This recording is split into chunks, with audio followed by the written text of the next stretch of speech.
जी को सम्मानित करें अपने वस्त्र के द्वारा। और आप सभी आए लोगों के लिए और जोरदार तालियों से हम स्वागत करेंगे।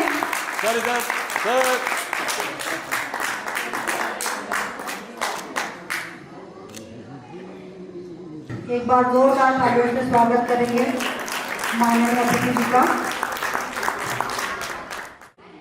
मैं सोच करके तो कुछ और आया, लेकिन यहाँ आकर के मन बदल गया। और मन भी ऐसा कि आज व्याख्यान देने का या कुछ बात कहने का मन नहीं है। हाँ, कुछ बातें जो अपने जीवन में उतरी और आज जो यहाँ माहौल देखा, उस पर एक एक बात पर टिप्पणी करने का जरूर मन है। आपको लगे कि आपके जीवन से संबंधित वो चीजें हैं। अंत में हमने अपने बुजुर्गों का प्रोग्राम देखा।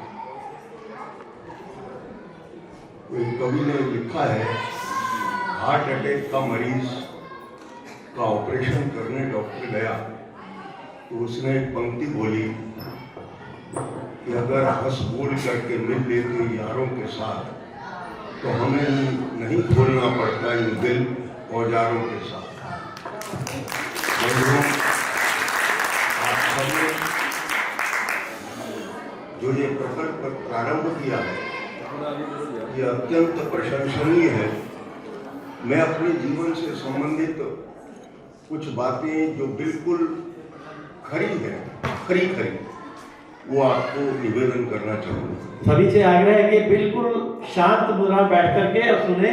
ये अमृत वाणी है, कहीं बिल्कुल पिन ड्रॉप साइलेंट हो रहे और सारे मोबाइल बंद कर लीजिए या एरोप्लेन मोड पे कर लीजिए। भाई मैं पार्क में घूमने जाता था, लेकिन कर रहे हैं भाई, ठीक है, अच्छी बात है। समय आया, एक समय ऐसा आया कि 8-10 महीने लगातार विश्राम करना पड़ा।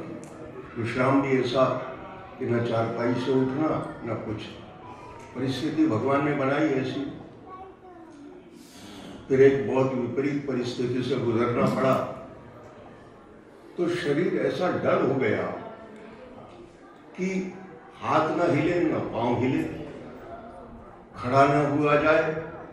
तो डॉक्टरों ने जो बात कही, ये जो पिंडलियां हैं पैर की ऐसी हो गई कि जैसे गुब्बारे में पानी भर देते ना, तो और दर्द उठता था भयंकर।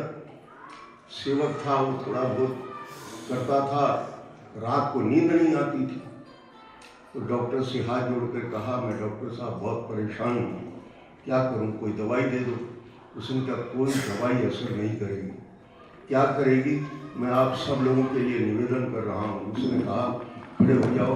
तो हमारे बच्चे एक छोटी छोटी एक्सरसाइज कर रहे हैं। आपको लगता होगा ये सामान्य है, लगता होगा, लगना भी चाहिए, क्या है, कुछ नहीं है। लेकिन उस डॉक्टर ने मुझे जो बताया वो मेरी जिंदगी के अंदर एक नजीर बन गया। उसने कहा खड़े हो जाओ और एड़ियों के बल ऐसे, एड़ियां ऐसे 40-50 बार करो। एड़ियां चढ़ गई और 3 दिन में मैं ठीक हो गया। जो मन में ये था कि मैं खड़ा नहीं हो सकता, चलने की तो बात अलग है, मैं खड़ा नहीं हो सकता, उसने तरीका बताया, सहारा लो, ऐसे एड़ियां खड़ी करो 40-50 बार। मैं इतना अभ्यास हो गया कि मैं रात को 12 बजे, 1 बजे, 2 बजे छज्जे में जाकर एक्सरसाइज करता था तो नींद आ जाती थी। बंधुओं, मैं आपको ये निवेदन इसलिए कर रहा हूँ कि अगर जीवन है, स्वस्थ है, तो आप सब कुछ हैं। हमारे छोटे छोटे बच्चे एक छोटी छोटी एक्सरसाइज कर रहे थे, आप कर रहे थे एक सर्वांग सुंदर व्यायाम। बंधुओं, शायद आपको ये शब्द बड़े अजीब से लगेंगे, लेकिन मैं भी इस क्षेत्र का एक व्यापारी हूँ, साबुन बनाता हूँ।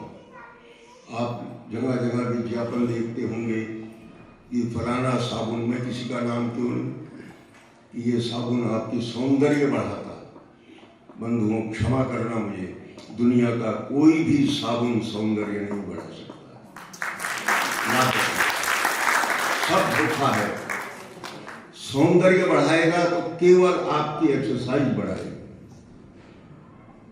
आपका व्यायाम। हाँ, इतना जरूर निवेदन करूंगा, वो व्यायाम जो है वो ढंग से होने चाहिए। मैं देख रहा था हमारे बच्चे बहुत प्रयास कर रहे थे, लेकिन जो सामने जो शिक्षक जो कर रहे थे उसमें और बच्चों के काम में थोड़ा सा अंतर। अभी उनको एक परफेक्शन की आवश्यकता है। अगर आप बहुत गौर नहीं करेंगे तो बच्चे सामान्य रह जाएंगे, जैसे ऐसे ऐसे, तो ये ढीला, ये यूजलेस। मतलब ये छोटी छोटी बातें बहुत माइन्यूटली आपको ऐसा लगेगा कि शायद ये बेकार की चीज है, लेकिन अगर आपको जिंदगी में खड़ा रहना है और अगर बुढ़ापे को सही ढंग से जीना है, मेरे गले की नस नाड़ियां ऐसे हो गई थी जैसे, तो मुझे डॉक्टर ने कहा आप गार्गल करो, वही तरीका नहीं है, तो हाँ करता था, गला ठीक हो गया।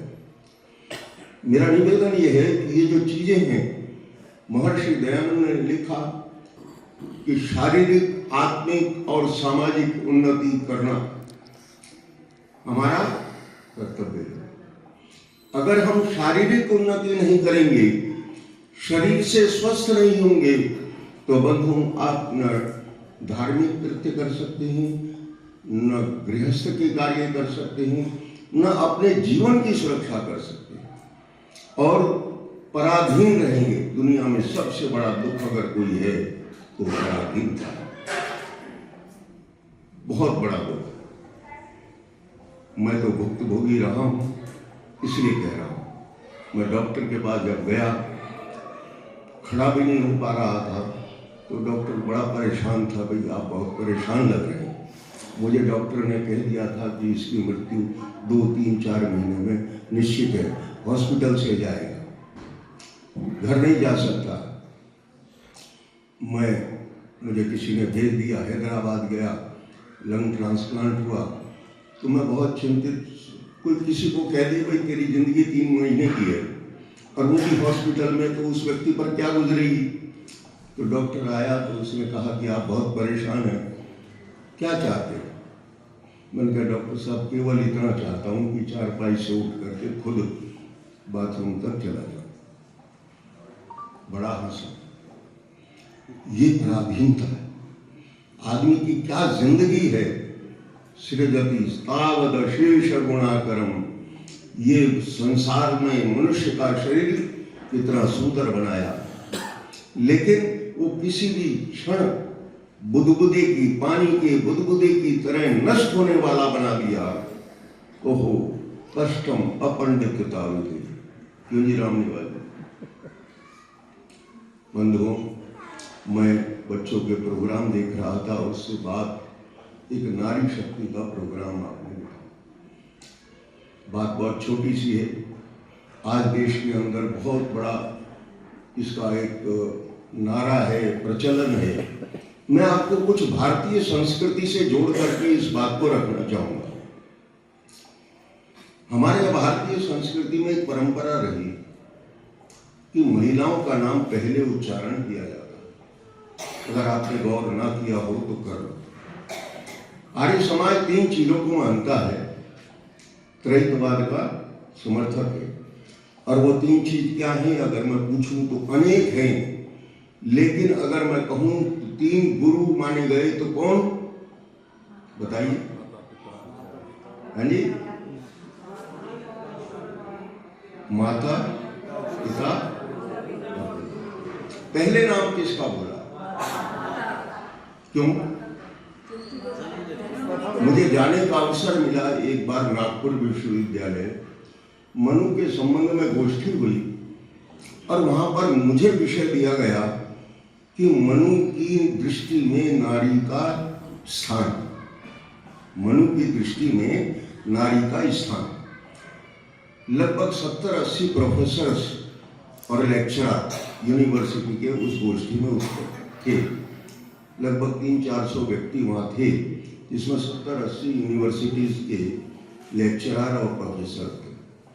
पढ़े लिखे अभिजात्य वर्ग का प्रोग्राम था। मुझे विषय दिया गया मनु की दृष्टि में नारी का स्थान। मैंने जो बात वहां कही, निवेदन कही, वो आपके समक्ष रखना चाहूंगा। मैंने कहा कि हमारी संस्कृति में पहले नाम माता। एक महिला ने उठ करके प्रश्न किया। मैंने कहा देखो मैं व्याख्यान नहीं दे रहा हूं, आप चाहें तो कोई प्रश्न करें तो मुझे अच्छा लगेगा, मैं उसके संबंध में कुछ निवेदन कर सकूंगा। एक महिला ने कहा कि हमें उचित स्थान नहीं दिया गया, ये बड़ी शिकायत है कि नहीं माता जी? कहते हैं ना कि हमें उचित स्थान नहीं दिया जाता।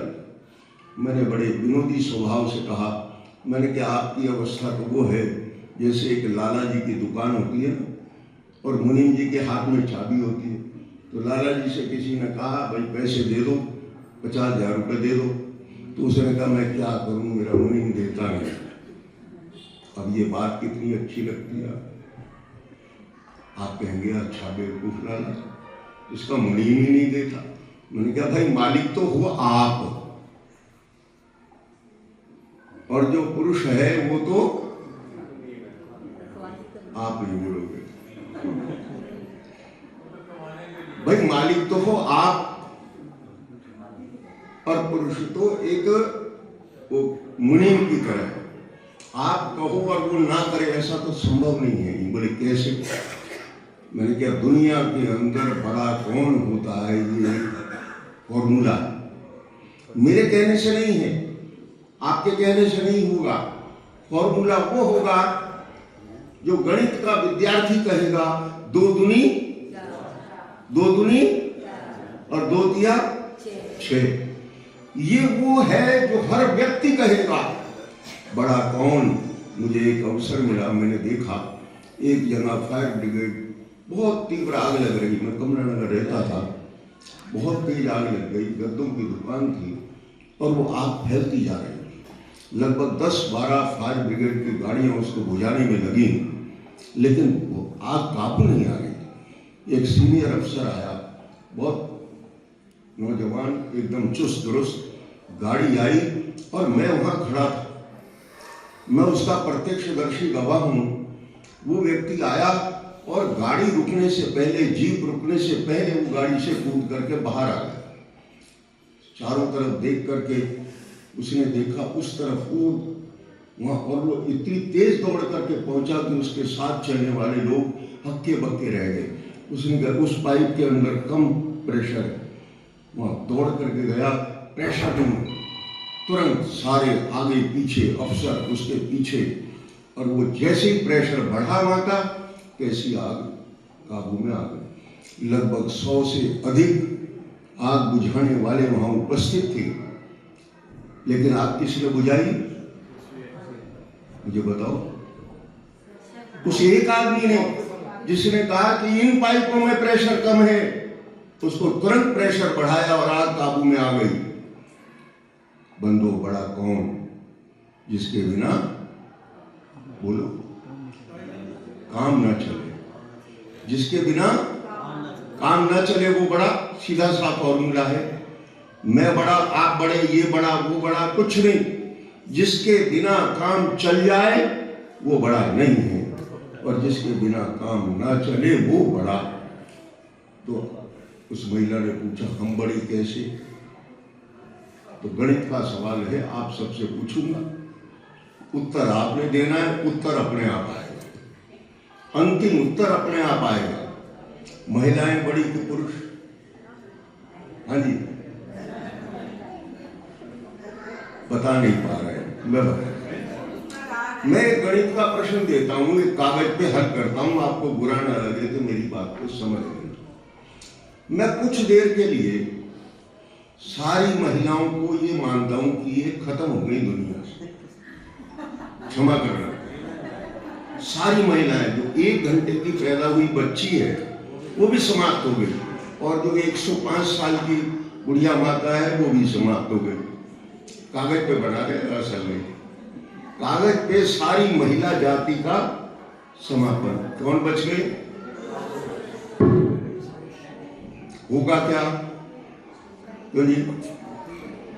आगे की कल्पना करो, है जी? समाप्त होते जाएंगे। धीरे धीरे 10 साल, 5 साल, 20 साल, 30 साल, 40 साल बाद जो आज का छोटा सा बच्चा है 5 साल का, 10 साल का, वो 90 साल में 0/0/0 सृष्टि समाप्त। अब इसी प्रश्न को उल्टा कर देंगे, हमारे बंधु नाराज हो। मैं कह रहा हूं कि सारे पुरुष अभिजात के वर्ग समाप्त, कागज पे कर रहे हैं, असल में फिर क्या होगा? है नहीं, कुछ नहीं होगा। एक 5 साल 10 साल का गैप आएगा और फिर दुनिया हरी हरी भरी हो जाएगी। क्यों? हमारे बीच में जो महिलाएं हैं, जो गर्भवती हैं, बच्चे होंगे, फिर दुनिया हरी भरी हो जाएगी। एक 10 साल, 5 साल, 15 साल, 20 साल का गैप आएगा और ये फिर दुनिया हरी भरी। तो किसके बिना काम चला, किसके बिना नहीं चला? है जी? मैंने गणित का सवाल किया है, कोई नई बात नहीं है। ऐसा नहीं है कि आपकी राय कुछ अलग हो, इनकी राय कुछ अलग हो। बात वही है जो असल है। असल क्या है? इसलिए हमारी भारतीय संस्कृति में नारी को पहला स्थान दिया। क्यों दिया गया?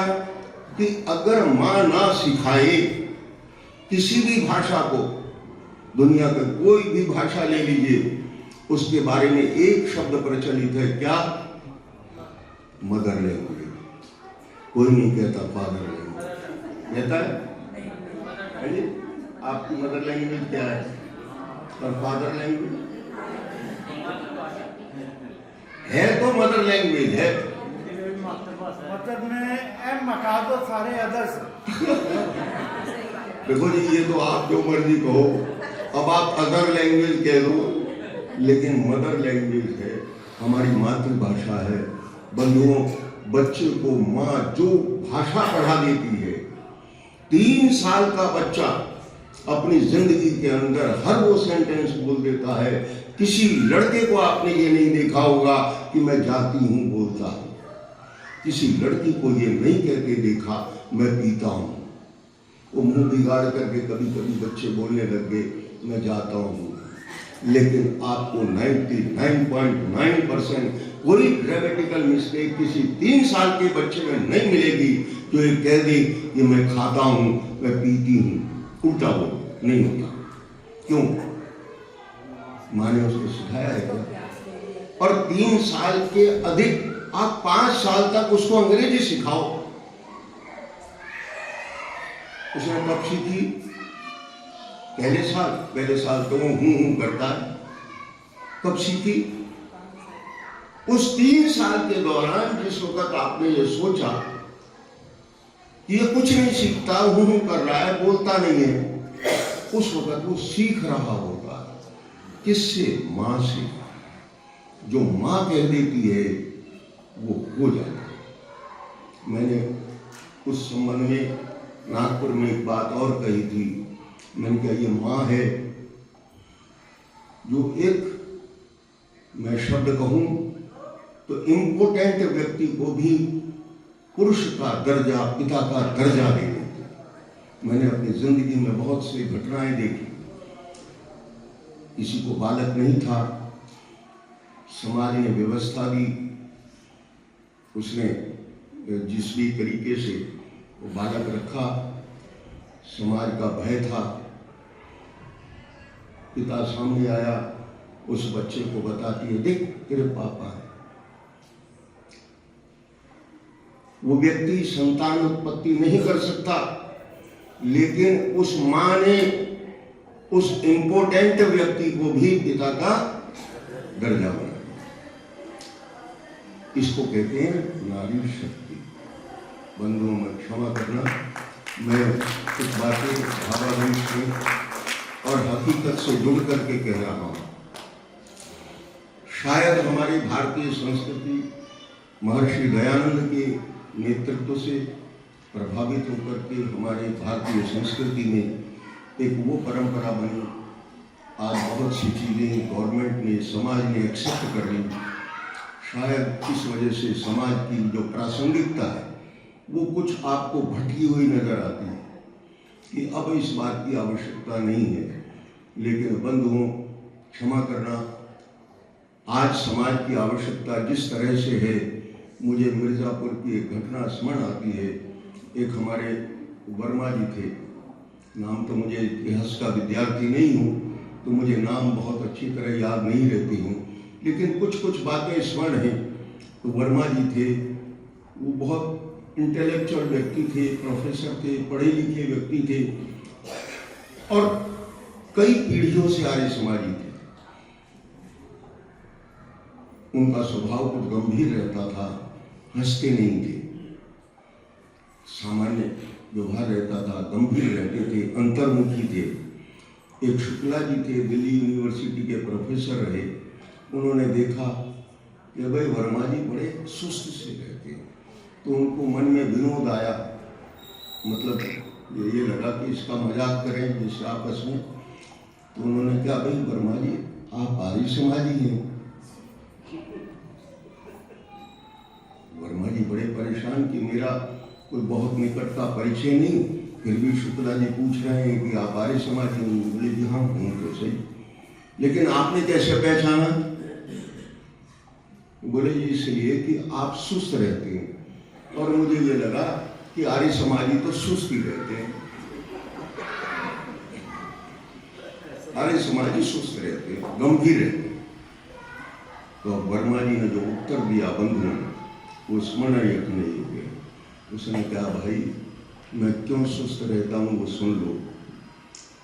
ये हमारी भारतीय संस्कृति में बहुत अच्छी अच्छी बातें हैं, लेकिन हमारा आज का समाज अगर भटका हुआ है और सच्चे ईश्वर को न मान करके नकली ईश्वर को मान रहा है, महर्षि दयानंद की उन बातों को जो तर्कयुक्त संगतिपूर्ण बातें हैं उनको न मान करके भटका हुआ है, तो इनको देख करके मैं सुस्त हो जाता। शुक्ला जी निरुत्तर हो गए, उनको लगा कि बहुत गंभीर बात कह दी। बंधुओं, आओ हम सब मिल करके आर्य समाज को एक नई गति, नई दिशा प्रदान करें। मैं कुछ बातें आपके सामने रखना चाहूँगा। मैंने अभी आपसे एक निवेदन किया, हमारे बच्चे यहाँ नहीं हैं, इधर उधर अपनी मौज मस्ती में निकल गए हैं। मेरे मन में था कि मैं बच्चों ने जो कुछ किया मैं उस पर एक एक बात पर उनको कुछ बात कहूँ। बच्चों ने बहुत सुंदर, नहीं उनको अपने ढंग से जीने दो। बच्चों का अपना स्वभाव होता है, उनको बहुत ज़्यादा बांध करके रखना भी गड़बड़ है। बच्चे अपने तरीके से जिएंगे और जब उनको लगता है कि भाई उनके मतलब की कोई बात है, तो मेरे मन में था कि मैं बच्चों से संबंधित ही बात करूं।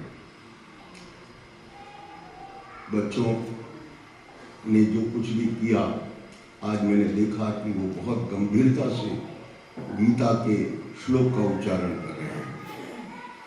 उन्होंने कुछ ऐसे ऐसे श्लोक बोले जो हमारी भारतीय संस्कृति का मूल आधार है।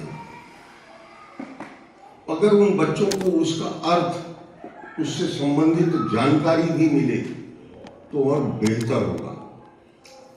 कर्मण्येवाधिकारस्ते मा फलेषु कदाचन। आज हम बार बार एक बात सुनते हैं समाज में, राष्ट्र में, टीवी में, हमारा ये अधिकार है। आप सुनते होंगे ना, है हमारा अधिकार है, लेकिन आपका कर्तव्य क्या है ये आपने कभी किसी टीवी न्यूज में नहीं सुना होगा। अधिकार तो है, लेकिन बंधुओं श्लोक में कहा है कर्मण्येवाधिकारस्ते, तेरा काम में अधिकार है, फल में। आपने इस श्लोक का अर्थ सुना होगा तो दूसरे ढंग से सुना होगा कि कर्म किए जा, ऐसे है ना कि कर्म किए जा, फल की इच्छा मत करे। बिल्कुल गलत।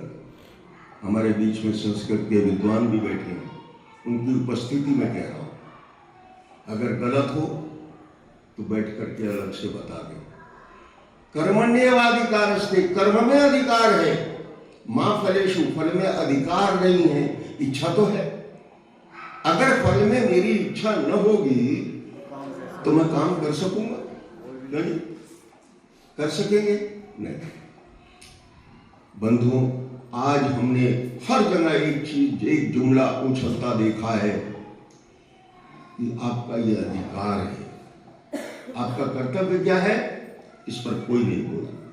आओ बंधुओं, हमें राष्ट्र की रक्षा के लिए महर्षि दयानंद ने बड़ा सुंदर वाक्य कहा है, सबकी उन्नति में अपनी उन्नति समझनी चाहिए। क्यों, कैसे? अगर मान लीजिए मेरा भाई कोई बहुत बड़ा आदमी बन जाए तो मुझे लगना चाहिए कि मैं भी बन गया। अगर मैं उससे ईर्ष्या करता हूं, मैं उससे द्वेष करता हूं, तो इसका मुझे कोई लाभ नहीं होगा। हमारी मातृशक्ति, हमारे बुजुर्गवाद, बच्चे जब बड़े होते हैं, जब वो तरक्की करते हैं, कलेक्टर बन जाते हैं, मुझे एक घटना याद आती है। एक ग्रामीण व्यक्ति, वो पढ़ा लिखा नहीं था, मौका लगा, उसने अपने बेटे को पढ़ाया लिखाया, बेटा कलेक्टर बन गया। वो बेटे से मिलने के लिए कलेक्टर के दफ्तर गया तो बाहर चौकीदार ने रोक लिया। बोले तुम कौन? उसने कहा मैं कलेक्टर का बाप। वो तो कलेक्टर का पीएन है, मैं कलेक्टर का बाप हूं। वो पहले तो उसको लगा ये मजाक कर रहा है, बाद में कलेक्टर अंदर से आया, उसने कहा पिताजी, उसको समझ में आ गया ये कलेक्टर का बाप है। तो बंधुओं, हम अपने बच्चों को देख करके, बढ़ता देख करके अगर खुश होते हैं तो एक बहुत बड़ी नियामत है, हमारे बच्चे आगे बढ़ें। और इस समाज के अधिकारियों को, विशेष रूप से महिलाओं को मैं धन्यवाद देना चाहूँगा, साधुवाद देना चाहूँगा।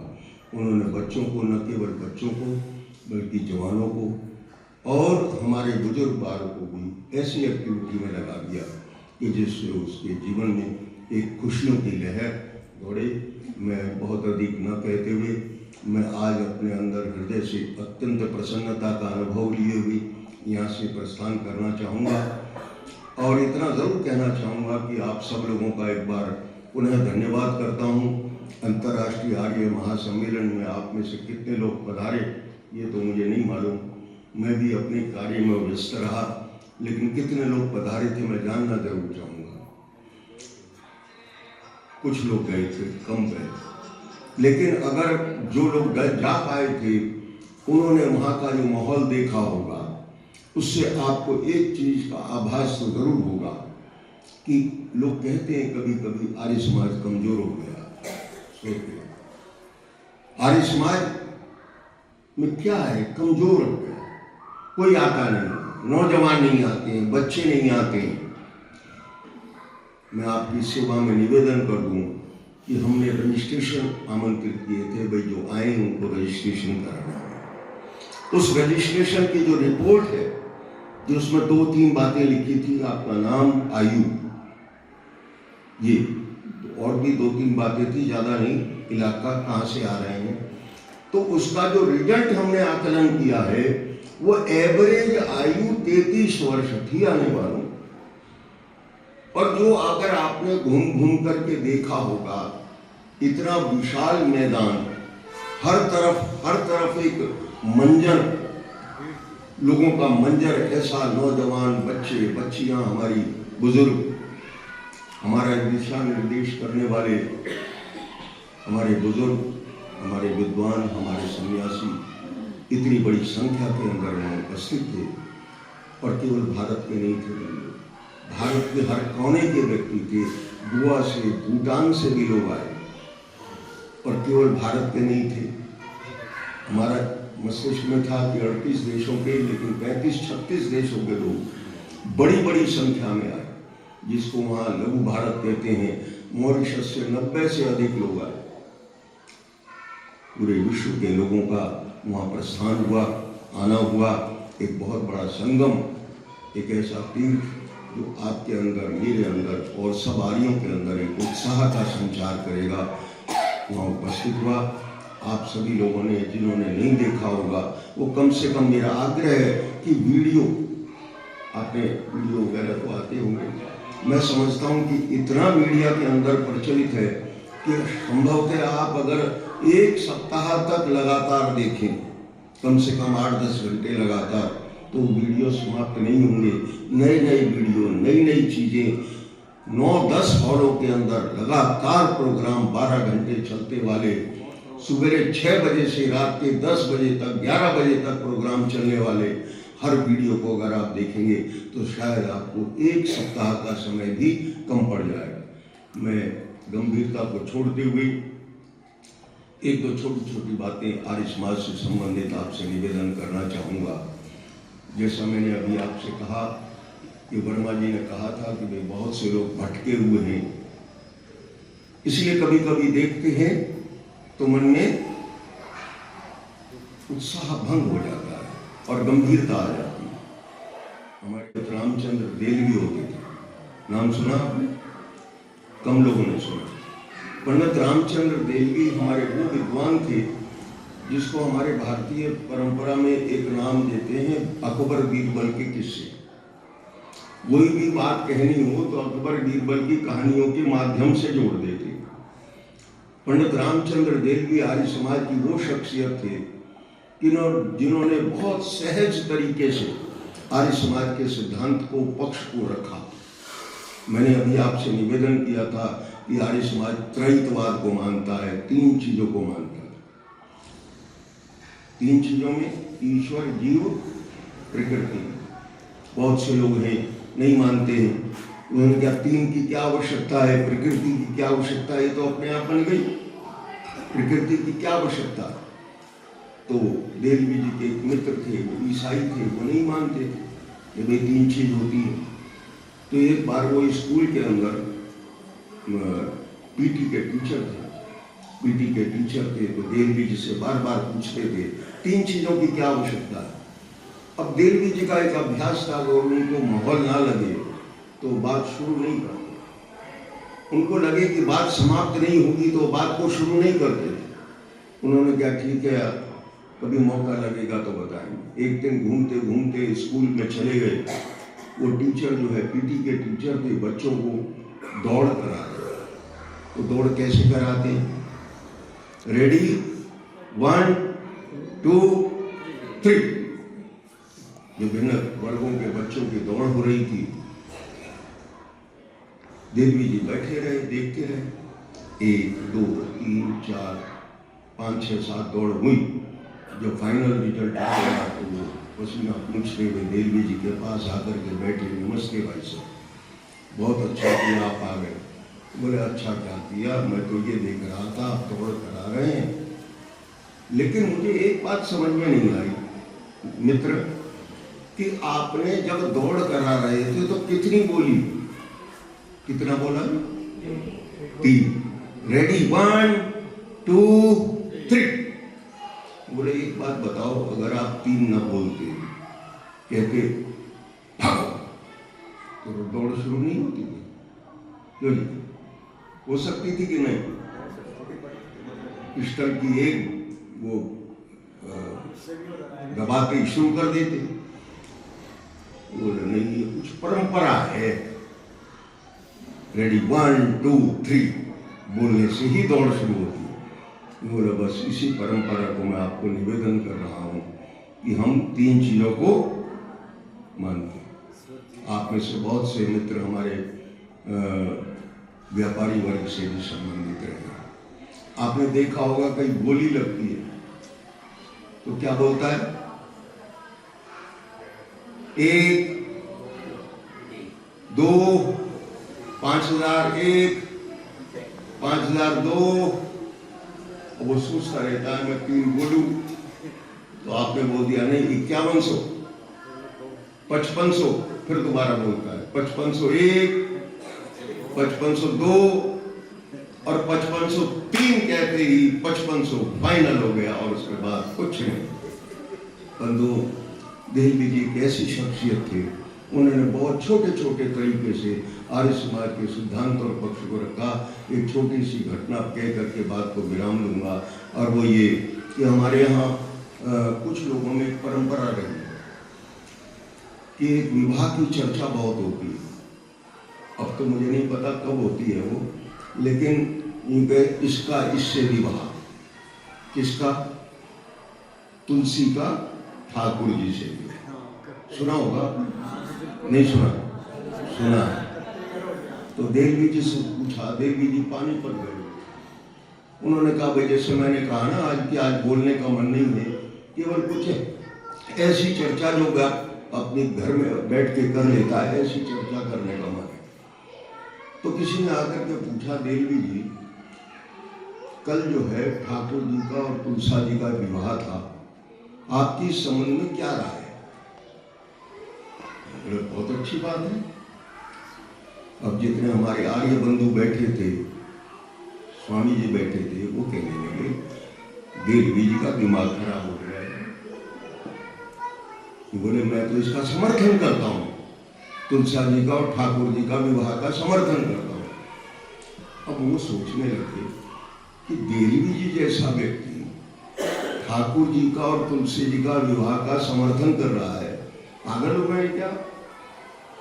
तो ये बोले लेकिन बंधुओं मैं एक बात मानता हूं कि हम अंतर जातीय विवाह का समर्थन करते हैं। आर्य समाज क्या करता है ना समर्थन, है जी, पता है ना आपको? तो अंतर जातीय विवाह का समर्थन करता हूं।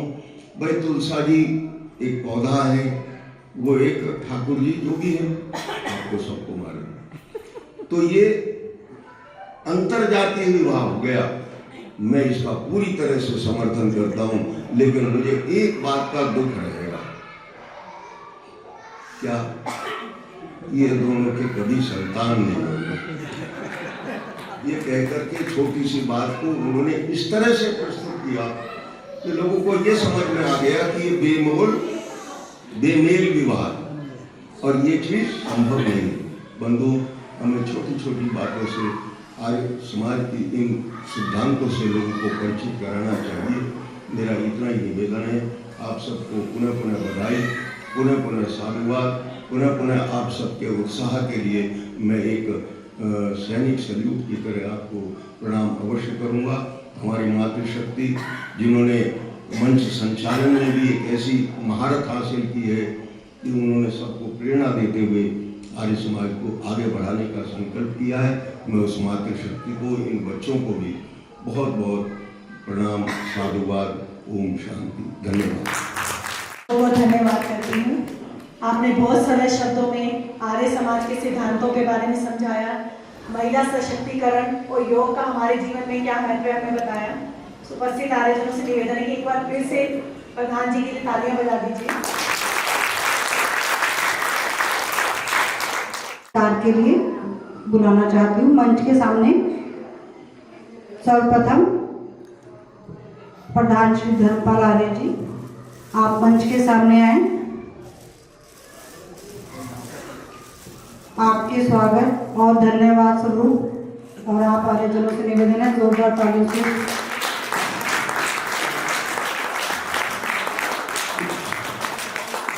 थोड़ा नीचे झुकाइए।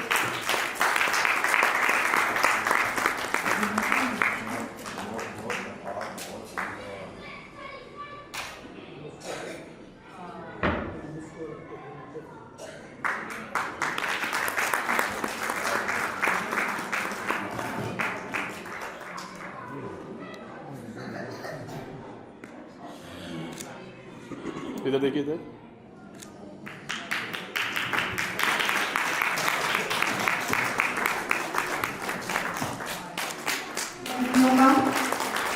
आकर इन्होंने हमारे आर्य समाज की शोभा बढ़ाई है, जो ये हमारे लिए बहुत ही सौभाग्य की बात है कि ऐसे समाज से भी अपना समय हमें बहुमूल्य समय हमें देते हैं। हमारा तो आनंद लिया है हमने इनके भजनों द्वारा। अपना इतने सुंदर सुंदर भजन हमने 4 दिन तक सुने हैं और साथ में इन्होंने भजन के माध्यम से हमें मतलब उनका मीनिंग समझाते हुए हमें वो भजन सुनाए हैं। बहुत बहुत धन्यवाद करना चाहेंगे हम।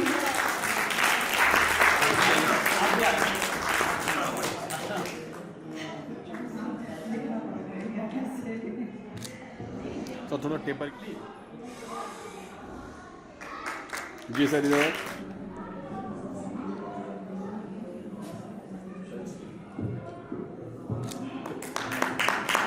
इधर इधर इधर जी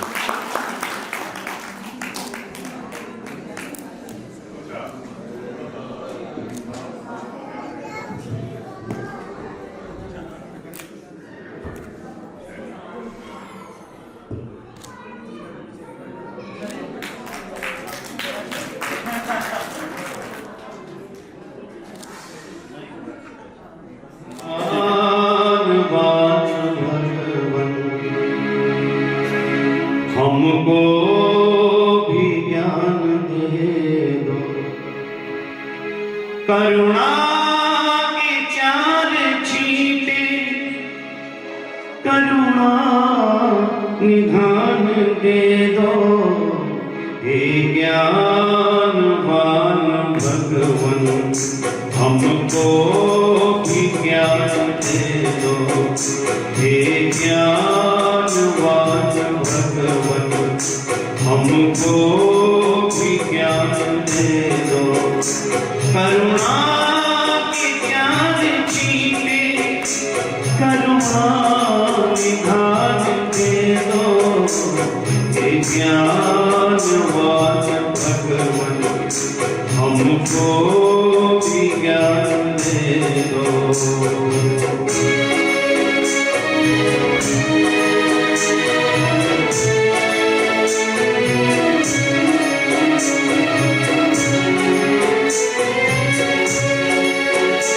सुलझा सके हम अपने जीवन की उलझनों को, सुलझा सके हम अपने जीवन की उलझनों को, जीवन की उलझनों को प्रचारित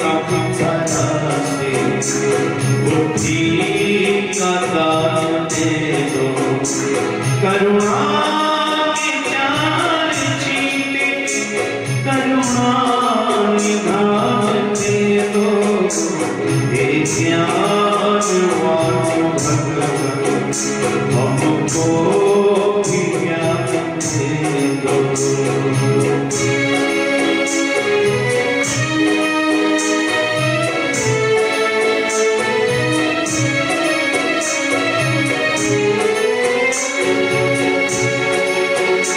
अपनी मदद हमेशा खुद आप कर सके हम, अपनी मदद हमेशा खुद आप कर सके हम, खुद आप कर सके हम, इन बातों में शक्ति हे शक्तिमान दे दो, करुणा के ज्ञान छीने करुणा निधान दे दो, हे ज्ञानवान भगवन हमको भी ज्ञान दे दो।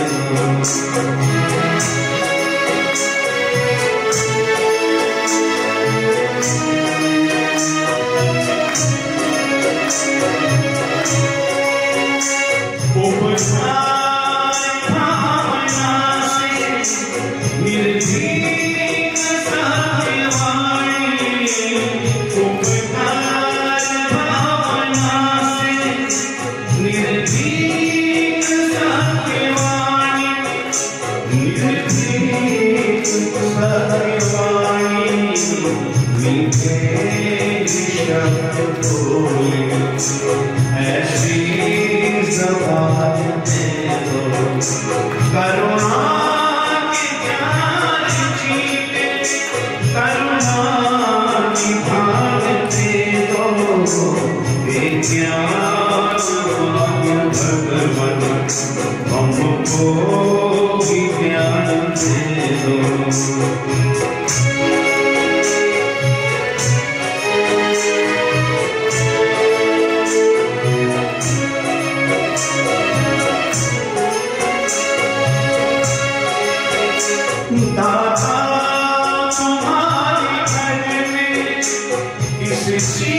बोलिए सच्चिदानंद भगवान की, बोलिए महर्षि दयानंद की। परमात्मा से हमने ज्ञान, ऋषियां मुनियों की संगत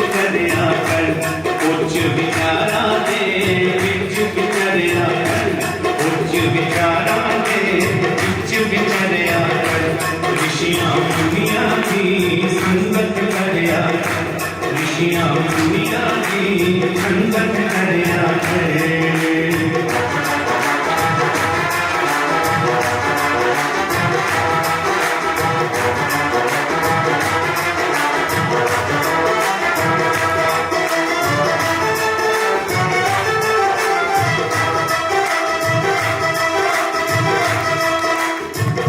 मुहूर्त मेले फिटे जंगल पानी जाके, मुहूर्त मेले फिटे जंगल पानी जाके, बाबा मंजन करके ताज़े पानी नाल नहा के, बाबा मंजन करके ताज़े पानी नाल नहा के, सजरे फुलवा को रोज निखरिया कर, सजरे फुलवा को रोज निखरिया कर, खुशियां दुनिया की संगत करया कर, उच्च विचारा के उच्च विचरिया कर।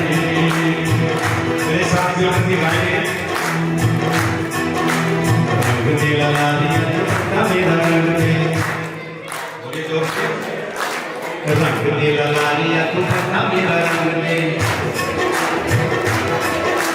रंग दे लगा दिया दुपट्टा मेरा रंग दे, देखो मैं भी फैल के, देखो मैं भी फैल के, सारे सच संग दे, रंग दे लगा दिया दुपट्टा मेरा रंग दे, बहुत अच्छे रंग दे लगा दिया दुपट्टा मेरा रंग दे, रंग दे लगा दिया कहा है परमात्मा, लगा दिया परमात्मा को कहा है दुपट्टा कहा है भाई, मेरा मन रूपी दुपट्टा तेरे रंगों में रंग जाए, बस ऐसी कृपा करना, ये गीत बना है, बोलिए रंग दे लगा दिया दुपट्टा मेरा रंग दे, रंग दे लगा दिया दुपट्टा मेरा रंग दे, मन का दुपट्टा भावे हो गया पुराना, मन का दुपट्टा भावे हो गया पुराना, रंगों नाम वाला किसने चढ़ाना है, रंगों नाम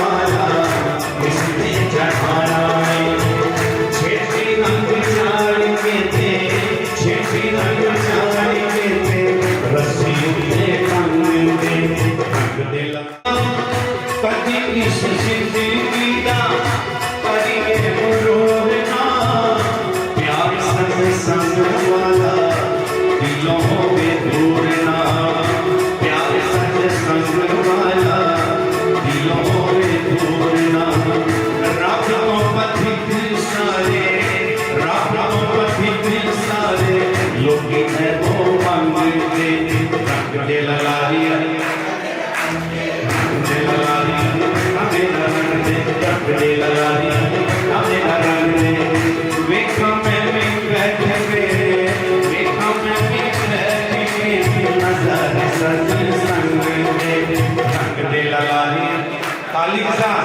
रंग दे लगा दिया सामने हाथ आगे, रंग दे लगा दिया, रंग दे लगा दिया मेरा रंग दे, रंग दे लगा दिया मेरा रंग दे, देखो मैं भी बैठ के, देखो मैं भी बैठ के, नजर सच संग दे, रंग दे लगा दिया मेरा रंग दे, रंग दे लगा दिया मेरा रंग दे, रंग दे लगा दिया मेरा रंग दे, रंग दे लगा दिया मेरा रंग दे।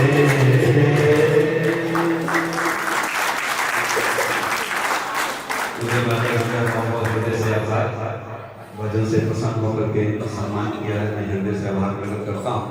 रंग दे ललाड़िया दुपट्टा मेरा रंग दे, देखा मैं भी बैठ गई नगरी को किसने आन हिलाया है, बोलिए जोर से, कौन काशी में आया, खाली साथियों के शिव जी की नगरी को किसने आन हिलाया है, कौन काशी में आया है, कौन काशी में आया है, काशी में आया है बड़ा तूफान आया है, काशी में आया है बड़ा तूफान आया है, शिव जी की नगरी को किसने आन हिलाया है,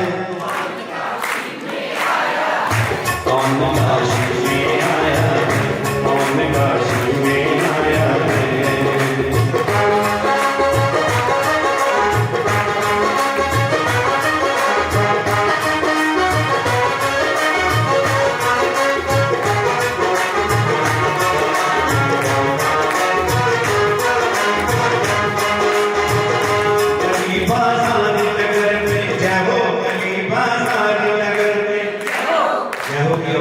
बताना चाहिए। गली बाजार नगर में यही चर्चा घर घर में जिया संग्रामों का चलो शासन समर में तुमको भी खोल रही है रात कुछ खोल रही है आसमान झूम रहा है ये समय खोल रही है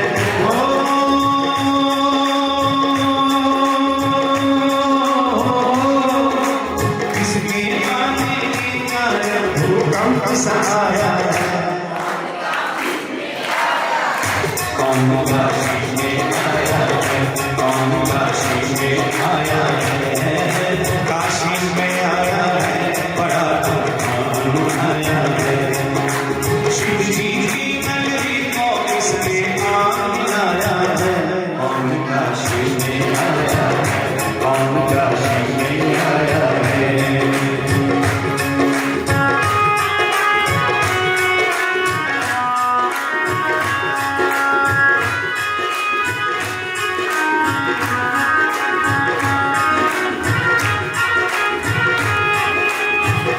ये विशुद्धानंद स्वामी इसमें अब इसके अंदर जिन जिन शास्त्रार्थ महारथी जो पौराणिक पंडितों के नाम हैं जिनके साथ ऋषि डालेंगे का शास्त्रार्थ होगा नाम सुनिए और जय हो बोलेंगे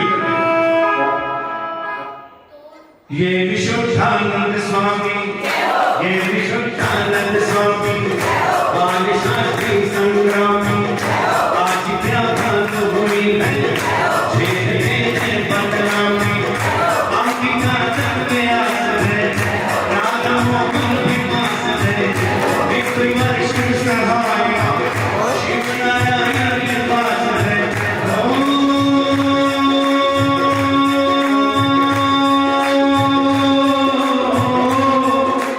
ईर्ष्या महारथियों ने शीश झुकाया है काशी में आया है कौन काशी में आया है कौन काशी में आया है काशी में आया है बड़ा तूफान आया है शिव जी की नगरी को किसने आग लाया है कौन काशी में आया है कौन काशी में आया है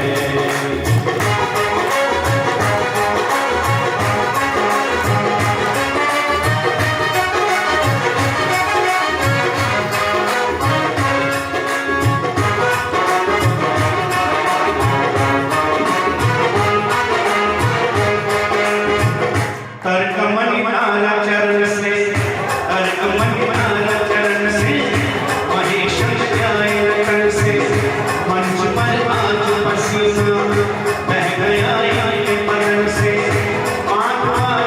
सलीके आना कभी नसीबे वामनाचार्य धुरंधर शस्त्र से भोजन दीजिए हो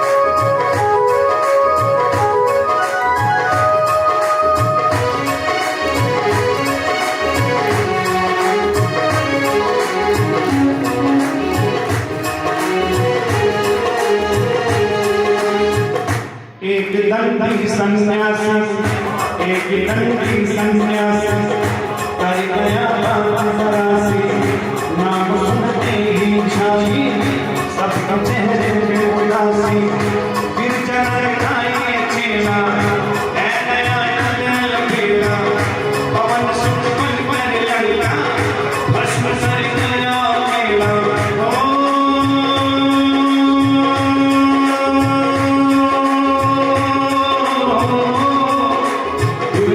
काशी महापुर को पति गिराया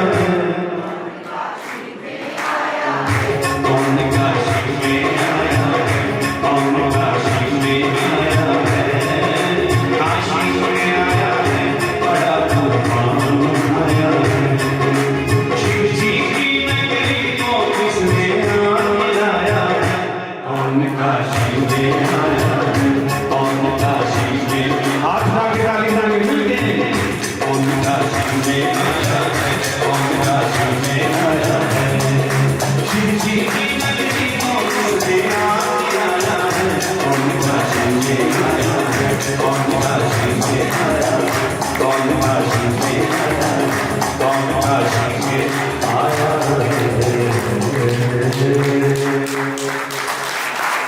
महर्षि दयानंद की, महर्षि दयानंद की जय। कौन काशी में आया है, शिव जी की नगरी को आके किसने हिलाया है। ये था शास्त्रार्थ का दृश्य। आइए देशभक्ति का गीत आपके बीच में रखता हूं। 1857 के अंदर सबसे पहले नौजवान क्रांतिकारी नौजवान, उनके अंदर जो ज्वाला पैदा हुई इस देश को आजाद करने की, वरना ऋषि ना होते तो कुछ ना होता।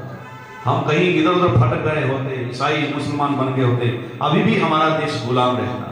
ये सब ऋषि दयानंद की कृपा है। उन्हीं से प्रेरणा लेकर के आर्य समाज के, जैसे प्रधान जी बता रहे थे कि 85% लोग आर्य समाजी लोग थे जिन्होंने देश के लिए बलिदान दिए। बहुत बड़ा प्यारा सा गीत आपके बीच में प्रस्तुत करता हूँ, बड़ी श्रद्धा से बड़े भाव के साथ सुनिएगा। बड़ा सुंदर गीत है। मेरे साथ भारत माता की जय बोलेंगे। बोलिए भारत माता की, भारत माता की। आओ मेरे साथ गीत गुनगुनाएंगे।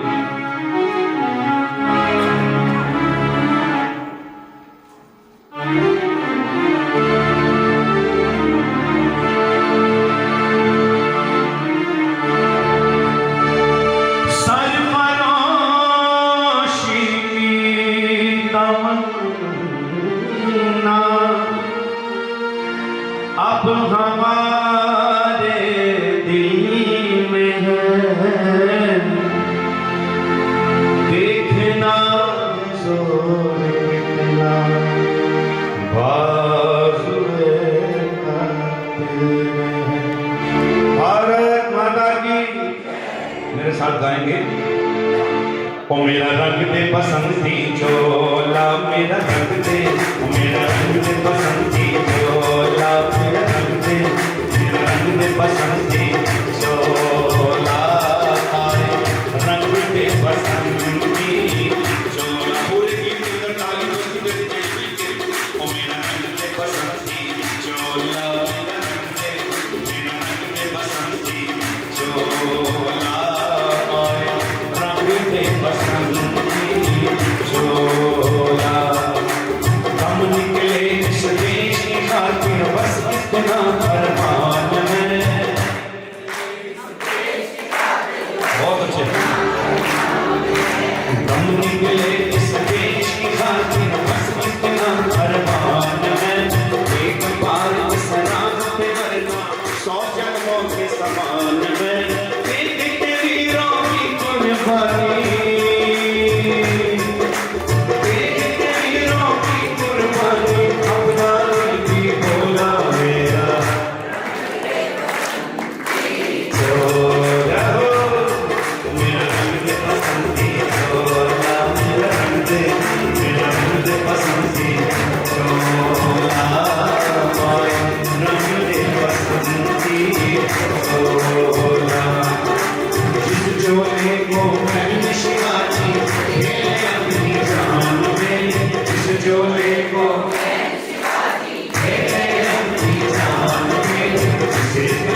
वाला हूँ, भारत का रहने वाला हूँ, भारत की बात सुनाता हूँ, मैं भी यहाँ की सदा।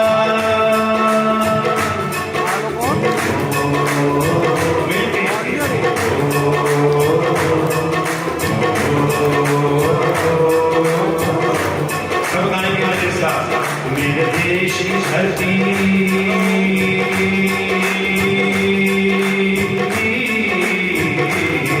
मेरे देश की धरती, उगले हीरे मोती, बहुत अच्छे मिलके जोर से, मेरे देश की धरती सोना उगले, उगले हीरे मोती, मेरे देश की धरती, बैलों के गले में जब घुंघरू जीवन का राग सुनाते हैं, बैलों के गले में जब घुंघरू जीवन का राग सुनाते हैं, गम को सब दूर हो जाता है, खुशियों के कवल मुस्कुराते हैं।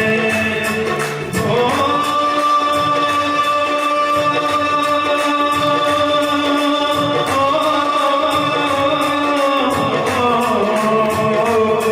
सुन के रहन की आवाज, सुन के रहन की आवाज, यूं लगे कहीं शहनाई बजे, आते ही मस्त बहारों के दुल्हन की तरह बरसे सजे, मेरे देश की धरती सोना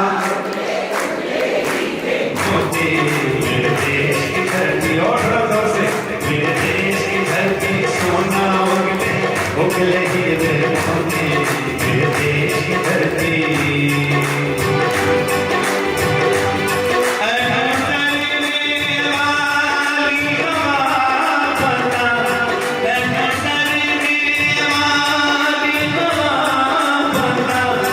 मेरा इतना काम करेगी क्या,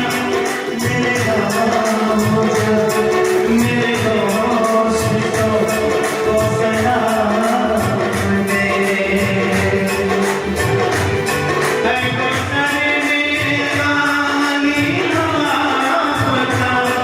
मेरा इतना काम करेगी क्या, मेरी माँ मेरा सलाम दे, उसे चाहिए पैगाम दे।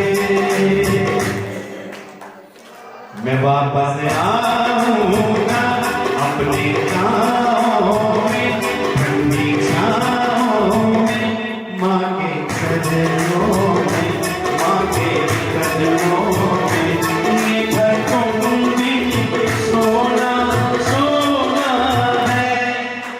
हो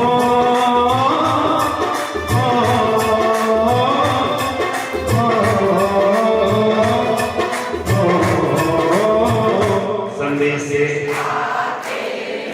हमें तड़पाते हैं, चिट्ठी आती है, मुझे जाती है, घर कब आओगे, दिखो कब आओगे, ये घर में सोना सोना है। खाली एक दो तीन, ये देश बदले जवानों का, बेलों का, मस्तानों का, इस देश का यारा, इस देश का यारा क्या कहना, इस देश है दुनिया का कहना। ये देश बदले जवानों का, बेलों का, मस्तानों का, इस देश का यारा, इस देश का यारा क्या कहना, इस देश है दुनिया का कहना।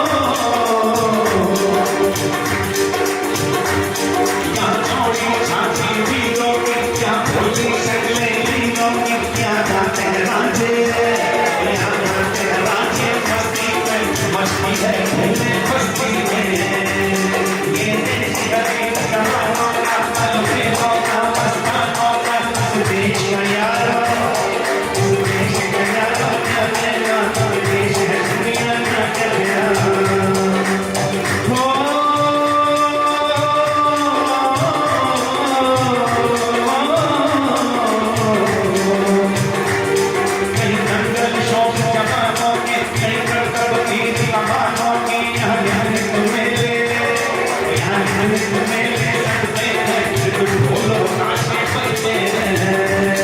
ये देश गरीब जवानों का, कल भी होगा मस्तानों का, इस देश का यारो, इस देश का यारो क्या कहना, इस देश का दुनिया का क्या कहना।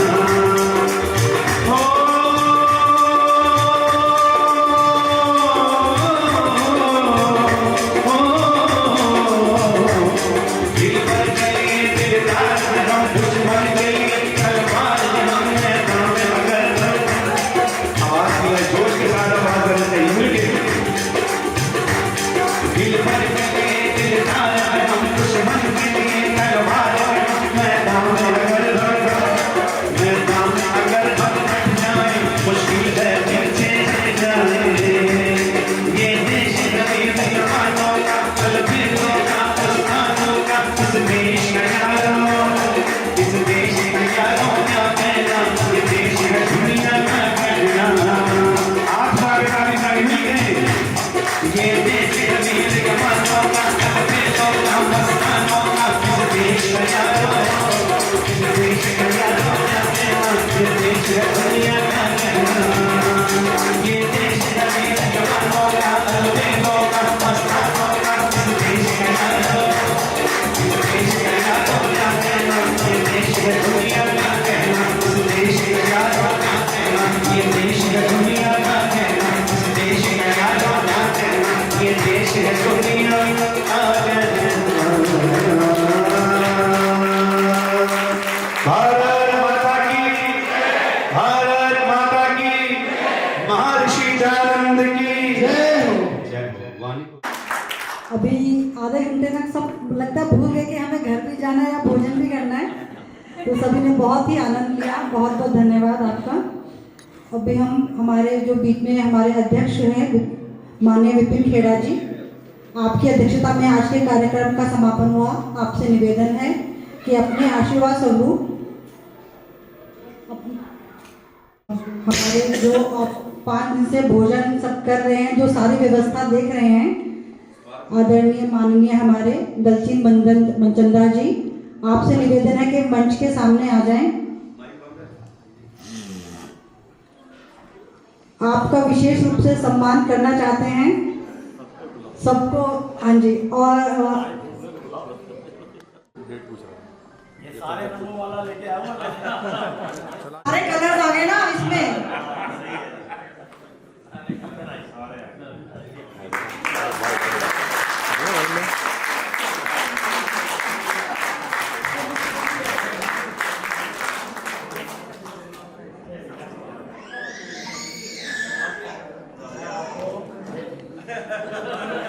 बच्चे सर साथ हो जाइए सर।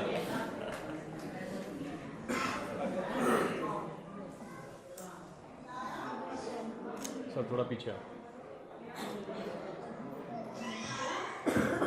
अभी प्रधान जी ने तो सबका चाहते हैं, ठीक है जी।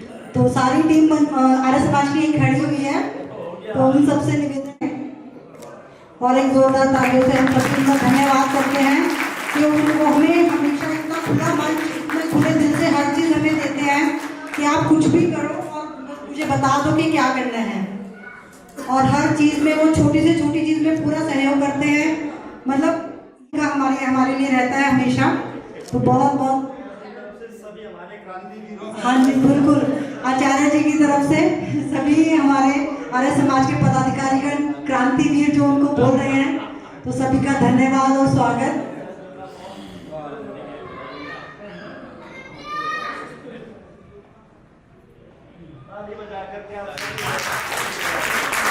तालियों में कमी नहीं रहनी चाहिए। देखिए, सबका सहयोग होता है। इतना बड़ा समाज, कोई भी बड़ा कार्यक्रम किसी 1 या 2-4 लोगों से नहीं चलता है, इसमें बहुत जनों का सहयोग और योगदान रहता है।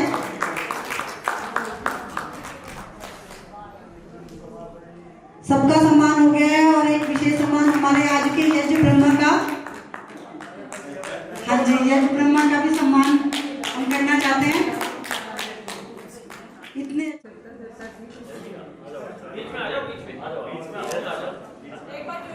एक बार जोरदार तालियों से धन्यवाद करेंगे।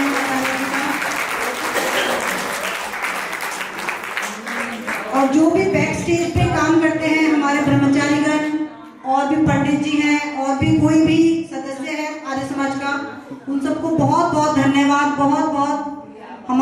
से शुभकामनाएं भी, ज्ञान की वर्षा हमेशा होती रहे। बहुत बहुत धन्यवाद।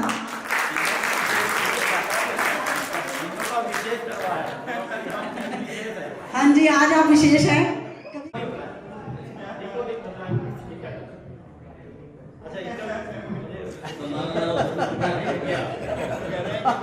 राजकुमार लाल जी का सम्मान करना चाहता हूँ, इसलिए आप सभी जोरदार ताली बजाते हैं।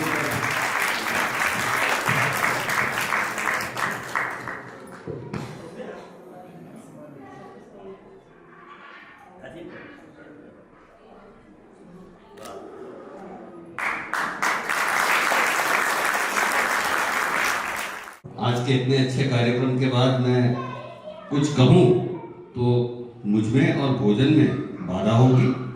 दूसरी चीज, ये कार्यक्रम इतना अच्छा है और इनका मंच संचालन और पूरे व्यवस्था राजकुमार आर्य जी की तरफ से और उनकी पूरी टीम से उत्तम क्वालिटी का हमेशा होता है। कोई भी कार्यक्रम हो, ये हो या युवा लोगों का जो मंचन था, किसी भी किस्म के हर ओकेजन पे इनके कार्यक्रम अच्छे होते हैं।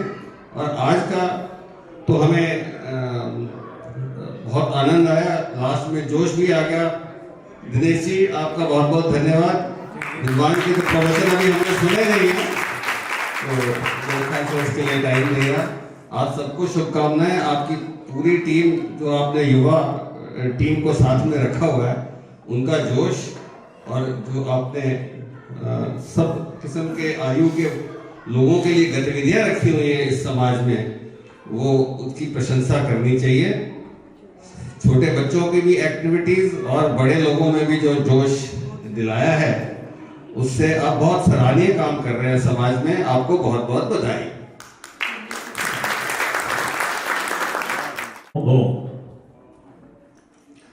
अंत में जो धन्यवाद ज्ञापन है, ये बड़ा कठिन वाला काम है, क्योंकि सारे ऊब जाते हैं और भोजन के लिए भी भूख लगी होती है कि भाई अब एक और आके खड़ा हुए।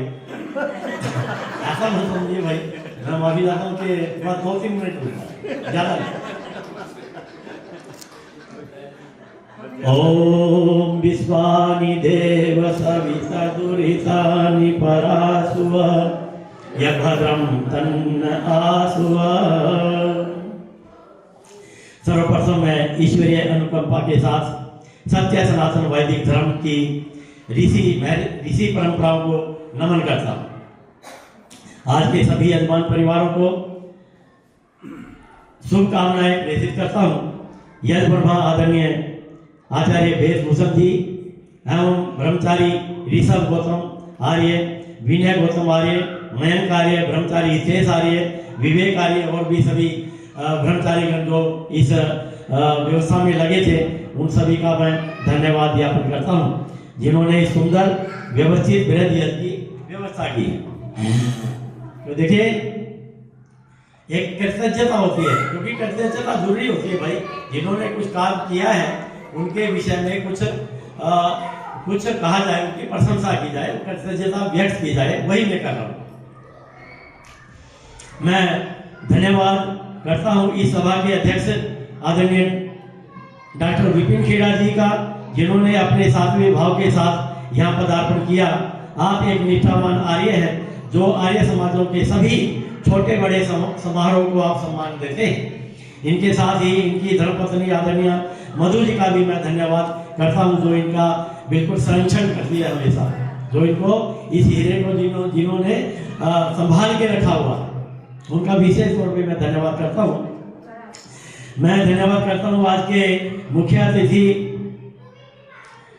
अतिथि के आसन को सुशोभित करने वाले दिल्ली आर्य प्रतिनिधि सभा के प्रधान एवं महर्षि दयानंद रचित कालजयी ग्रंथ सत्या प्रकाश के प्रकाशन सर्वाधिक प्रकाशित करने वाला, कीर्तिमान बनाने वाले आज साहित्य प्रचार ट्रस्ट के अध्यक्ष सम्माननीय श्रद्धेय धर्मपाल जी आर्य, जो यहाँ से अभी चले गए। और देखिए, ये कह रहे थे कि मुझे समय थोड़ा कम मिलेगा आपकी बार, तो आकर के बोले नहीं, यहाँ देख करके मुझे लगता है मुझे पूरे समय में बैठना चाहिए। अब उनका कोई और, क्योंकि समस्या इनका ठीक नहीं रहता। मैं आपको अगर बताऊं, अगर आपने बड़ा कम ही सुना होगा कि इनके फेफड़े चेंज हुए, डॉक्टर साहब, आपको सुना है कभी किसी के फेफड़े चेंज हुए होगी? हार्ट के तो सुने होंगे, मगर पूरे फेफड़े इनके चेंज हुए हैं, तब भी आपके सामने आकर के भाषण लेके गए। इतना ये कोई छोटी बात नहीं, ये भावना के साथ जुड़े हुए हैं, इसलिए आए, वरना ये आने जाने में अभी बहुत परहेज रखते हैं। जिन्होंने यहाँ आकर सम्मानीय सदैव धर्मपाल जी आर्य के हृदय की गहराइयों से आभार प्रकट करता हूँ, जिन्होंने मेरे प्रथम आग्रह में ही यहाँ आकर अपना आशीर्वाद देना स्वीकार किया। आज के विशिष्ट अतिथि दिल्ली उच्च न्यायालय के प्रतिष्ठित अधिवक्ता आदरणीय भ्राता अरुण मल्होत्रा जी एवं समर्पित समाज सेवक आदरणीय श्रीमान विनय कुमार आनंद जी का मैं आभार प्रकट करता हूं, जिन्होंने इस मंच को गरिमा प्रदान की और ये हमेशा ही इस आर्य समाज से विशेष रूप से जुड़े रहते हैं। आज इनका आनंद जी का कार्यक्रम कुछ और था, मगर इन्होंने वो काम कल ही निपटा दिया, बोला नहीं यहाँ तो मैं बैठूंगा। तो इसी तरह से हमारे आदरणीय अरुण मल्होत्रा जी एडवोकेट दिल्ली उच्च न्यायालय के, ये भी जैसे ही मैं जरा सी भाव निकालता हूँ यहाँ उपस्थित हो जाते हैं कि नहीं आर्य समाज मुल्तान नगर में तो मैं अवश्य जाऊँ। तो मैं इनका विशेष रूप से आभार प्रकट करता हूँ।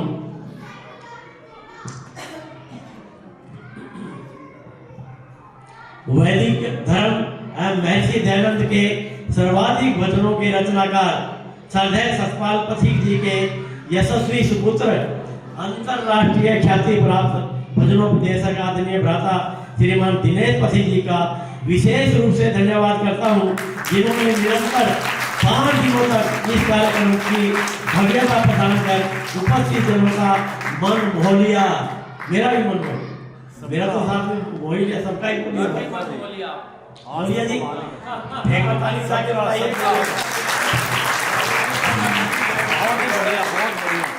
विशेष तालियां आपके लिए। बहुत बढ़िया। मैं प्रखर वैदिक विद्वान श्रद्धेय आचार्य रामनिवास जी गुणग्राहक का किन शब्दों में धन्यवाद करूं, जिन्होंने लगातार प्रातः एवं सायंकाल वैदिक धर्म एवं संस्कृति के विषय में अपने सरल भाषण शैली में धार्मिक मार्गदर्शन किया। आपका मैं विशेष रूप से आभार प्रकट करता हूँ। इस समाज के समस्त कार्यक्रमों को सुव्यवस्थित गति प्रदान करने वाले सशक्त टीम, आपने देखा होगा आज की टीम यहाँ पे हमारी, ये बहुएं बेटियां, तो इनका तो मैं इनका कैसे शब्दों में, किन शब्दों में इनका धन्यवाद करूँ, इनको सुभाषित दूँ। श्रीमती सुची आर्या, दीपा शर्मा, संगीता आर्या, रेखा सिंघल, मेरे पीछे खड़े हो जाओ, आ जाओ, मेरी बैकबोन है ये। जब मैंने शुरू किया था ना अपना बिजनेस शुरू किया डॉक्टर साहब, तो जो उनसे मेटेरियल लेते हैं ना, उनको ये होता कि अब इतना मेटेरियल जा रहा है, इतना पैसा हो गया, क्या पता कुछ अड़चन तो नहीं आ जाएगी।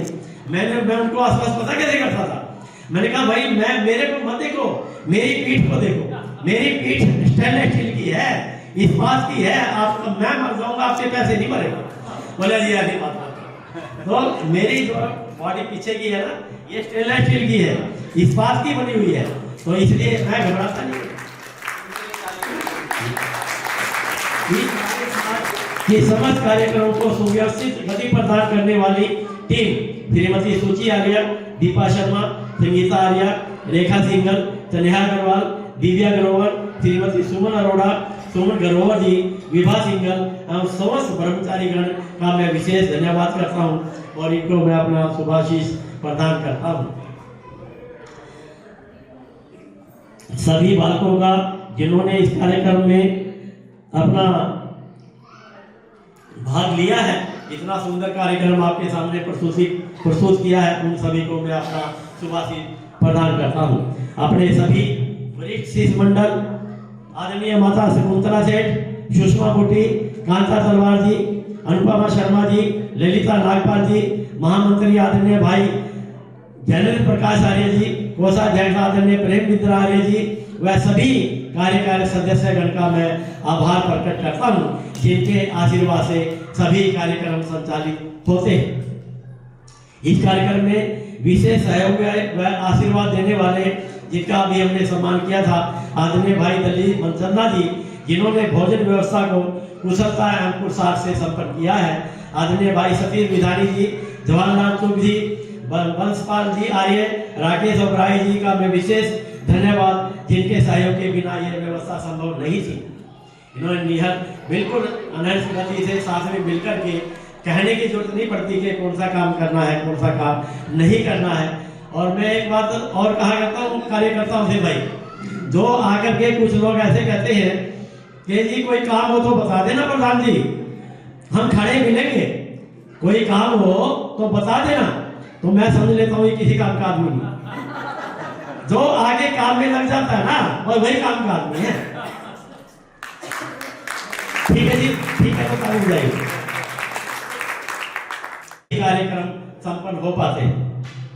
अंत में आप सभी आत्मीय जनों, प्रियजनों का विशेष धन्यवाद करता हूं, जिनकी गौरव में उपस्थिति से यह कार्यक्रम सफलता को प्राप्त हुआ। व्यवस्था में लगे सभी प्रियजनों का पुनः आभार प्रकट करता हूं। वह और एक संदेश है लास्ट में कि आप सभी ये जो कार्यक्रम हुआ है इसको देखते हुए ना आपने क्या प्राप्त किया, इसके लिए मैं प्रार्थना करता हूं कि आप सत्य सनातन वैदिक धर्म को अपनाएं, सच्चार प्रकाश पढ़ें, पाखंडों व अंधविश्वासों से दूर होकर सदाचारी बनकर अपना जीवन सार्थक बनाएं। यही इस मैं कहता हूँ इस कार्यक्रम का शायद संदेश है। आप सभी का बहुत बहुत धन्यवाद, बहुत बहुत आभार।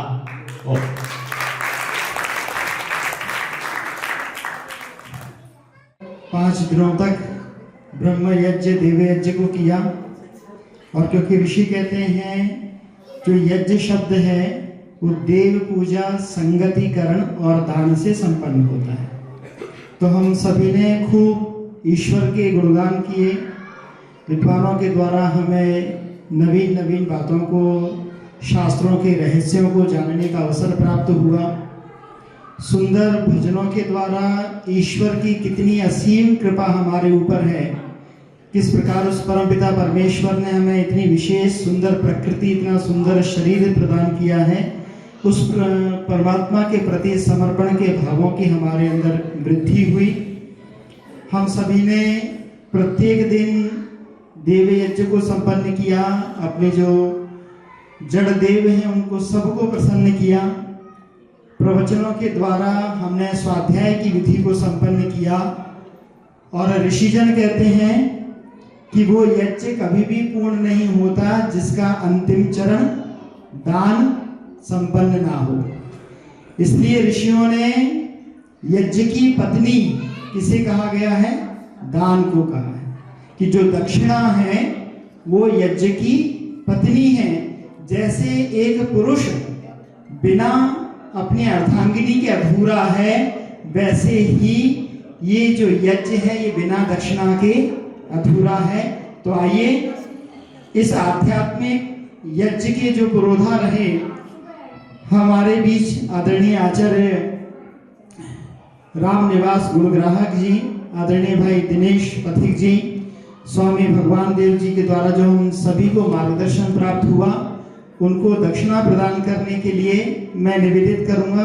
आदरणीय भाई ज्ञानेंद्र प्रकाश जी आप आ जाएंगे, जवाहरलाल चुग जी आप जी आ जाएंगे, डॉक्टर साहब आप भी आ जाएंगे, और हाँ उन्हीं को द्यौः शान्ति अन्तरिक्षगुं शान्तिः पृथिवी शान्तिरापः शान्तिरोषधयः शान्तिः वनस्पतयः शान्तिर्विश्वे देवा शान्तिर्ब्रह्म शान्ति सर्वं शान्ति शान्तिरेव शान्तिः सामा शान्तिरेधि।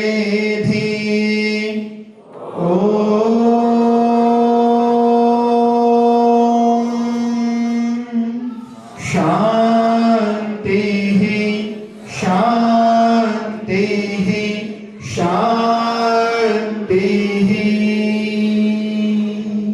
आप सभी मिलकर के मेरे साथ जय घोष लगाएंगे।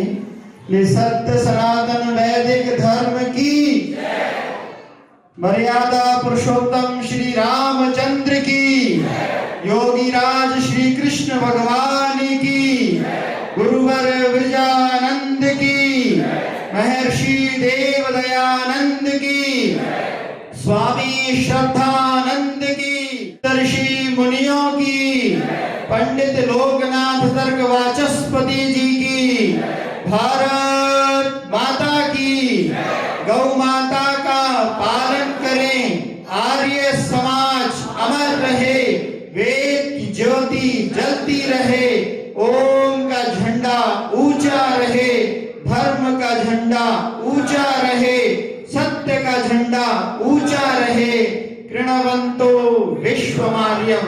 आइए हम सभी एक बार लंबी श्वास भरते हुए ओम का उच्चारण करेंगे।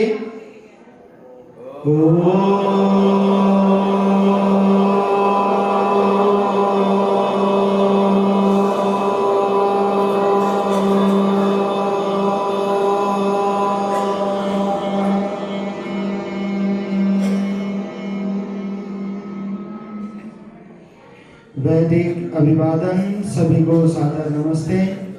चलिए को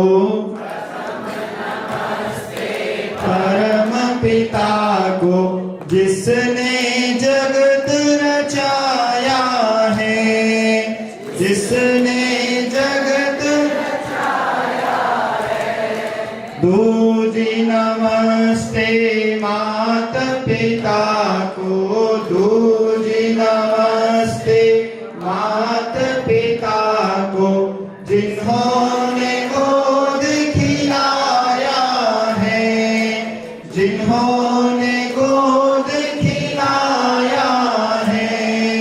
तेजी नमस्ते गुरु अपने को, तीजी नमस्ते गुरु अपने को, वेद का ज्ञान कराया है, वेद का ज्ञान कराया है।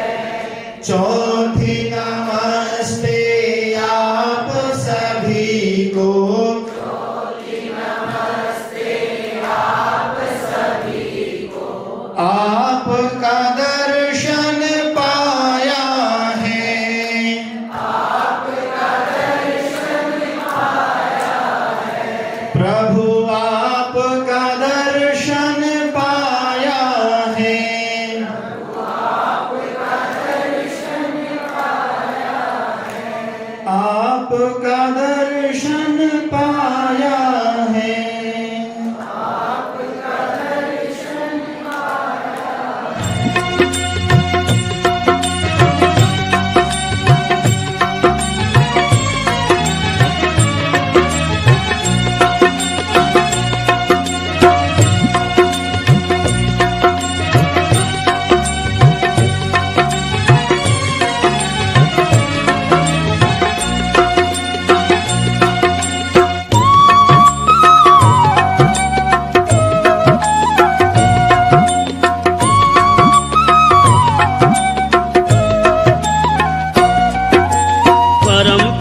परमेश्वर तूने किस भांति संसार रचा, स्वयं विधाता निराकार तूने जग कैसे साकार रचा, स्वयं विधाता निराकार तूने जग कैसे साकार रचा। परम पिता परमेश्वर तूने किस भांति संसार रचा, स्वयं विधाता निराकार तूने जग कैसे साकार रचा, स्वयं विधाता निराकार तूने जग कैसे साकार रचा।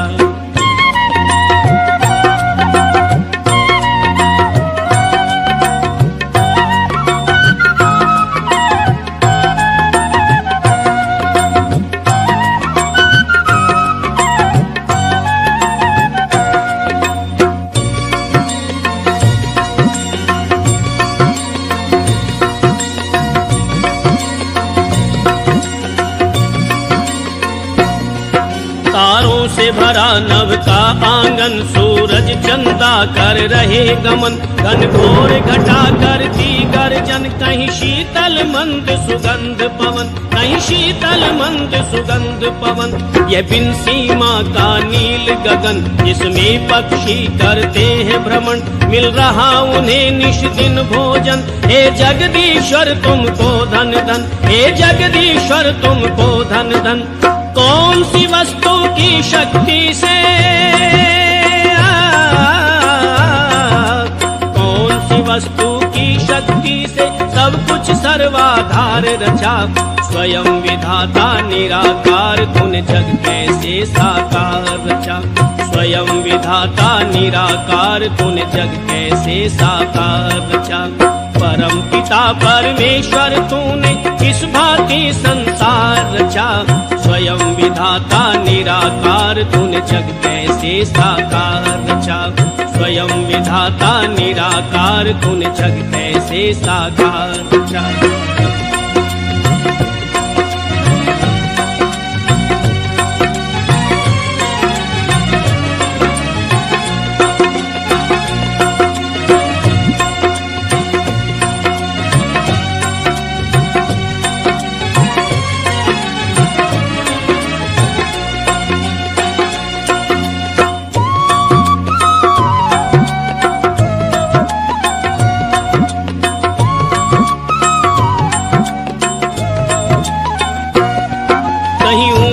पर्वत वन उपवन, कहीं गहरे सागर करे नमन। कहीं रेत के टीले औषधियन, कहीं हीरे मोती लाल रतन, कहीं हीरे मोती लाल रतन। कहीं कांटों में खिल रहे सुमन, कहीं महक रहा शीतल चंदन। कहीं बोल रहे हैं पक्षीगण, कहीं भंवरों की प्यारी गुंजन, कहीं भंवरों की प्यारी गुंजन।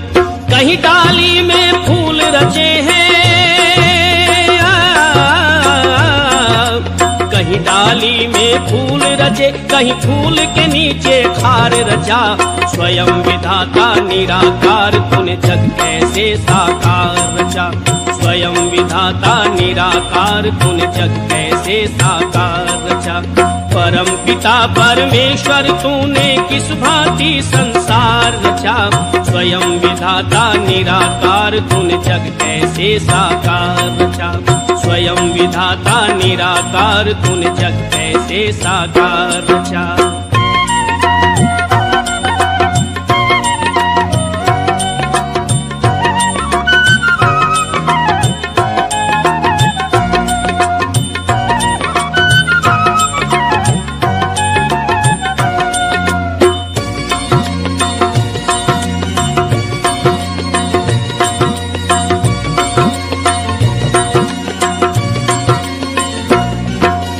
इतने सुंदर क्या कहना, इस मस्तक में ये दो नैना।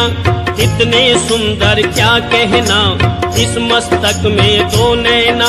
बिना तेल इन दो दीपक का 8 पहर जलते रहना। बिना तेल इन दो दीपक का 8 पहर जलते रहना। मुख में दांतों का गहना, रसना बोल रही बैना। जागृत स्वप्न सुसुप्ति में भी श्वासों का चलते रहना। जागृत स्वप्न सुसुप्ति में भी श्वासों का चलते रहना। गर्भ के अंदर मानव चोला, गर्भ के अंदर मानव चोला। बिना किसी औजार रचा। स्वयं विधाता निराकार, तूने जग कैसे साकार रचा। स्वयं विधाता निराकार, तूने जग कैसे साकार रचा। परम पिता परमेश्वर तूने किस भांति संसार रचा। स्वयं विधाता निराकार, तूने जग कैसे साकार रचा। स्वयं विधाता निराकार, तूने जग कैसे साकार रचा।